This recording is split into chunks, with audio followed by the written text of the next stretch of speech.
tech enthusiasts of the world.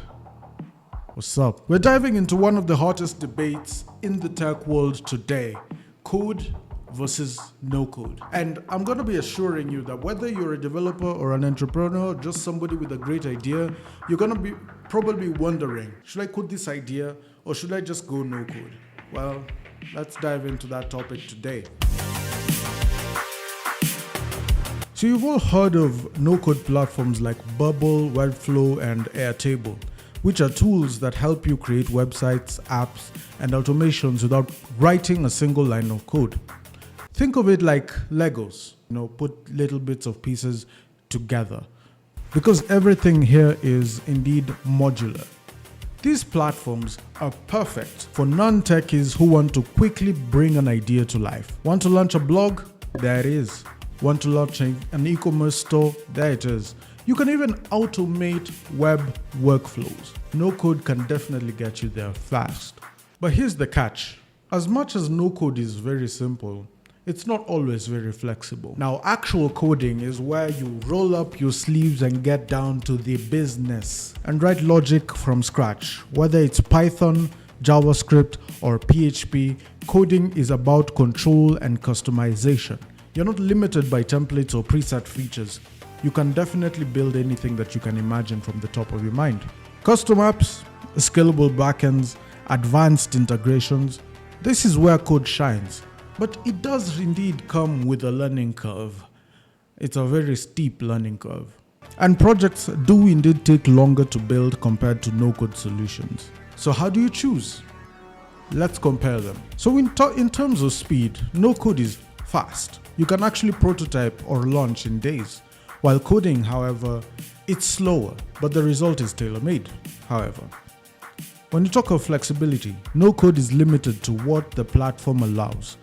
Coding now gives you ultimate control in this situation, and flexibility is much more rapid, might I add. No code has often been put up with subscription fees. Coding, however, may cost more upfront, but can be cheaper long term. And then we talk of scalability.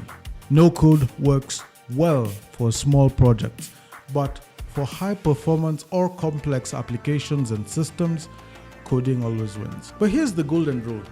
If you need something fast and available in the short term, then no code is for you. But if you want to get to a point where you're developing more complex systems and no code is hitting the wall in terms of where it is that you hit in terms of development, then coding at this point is where you want to pick up from there.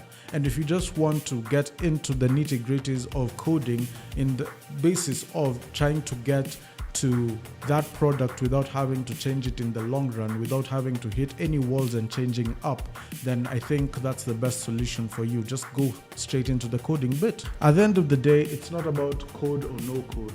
It's about the right tool for the job. Some of the best solutions combine both. Start with no code and validate your idea first. And then you can turn to code when you're ready to scale. All right, let me talk about something real for 1 second. You ever notice how developers, I'm calling you out, developers. I'm calling us out. Have you ever noticed how developers get a little bit too proud of our coding skills? We look at no-code tools and then we go, that's not real development, that's cheating. Shame on you, man. Shame on you. But here's the thing. Who are we cheating? Okay? Let's say I'm a no-code developer. Who am I cheating? The goal isn't to prove how many lines of code that we can write in one sitting. The goal is to actually solve problems and come up with solutions and build great solutions to the problems that we are facing. If no code gets the job faster and more efficiently, then why are we not using it? I think the arrogance comes from a place of fear, honestly. It's like if somebody is not having any background in coding skills and then they're building something functional, then what does that mean for me as the software engineer? What does that mean for me as the person who can actually write code? But instead of feeling like this, why not stop feeling threatened and actually embrace these solutions, embrace these no-code tools? I know I am to some degree. I know I will be. And I will definitely embrace these no-code tools because it's the same debate with AI and the job market. I will do a video on that in the time coming. These tools are not here to replace us.